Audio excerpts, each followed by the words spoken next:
Untuk selamatkan keluarga anda, beli emas. Untuk membantu negara, simpan emas. Untuk mengikut ajaran agama, gunakan emas.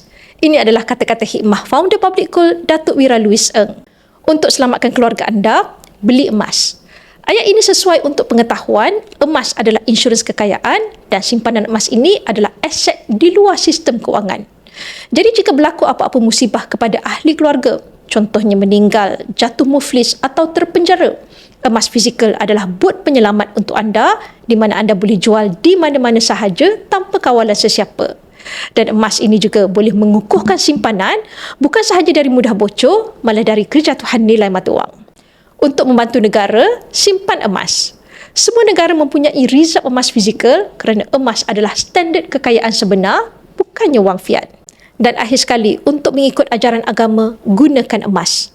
Semestinya emas ini mendekatkan kita dengan ajaran Islam, bukan sahaja untuk membayar zakat, malah emas telah disebut dalam Al-Quran.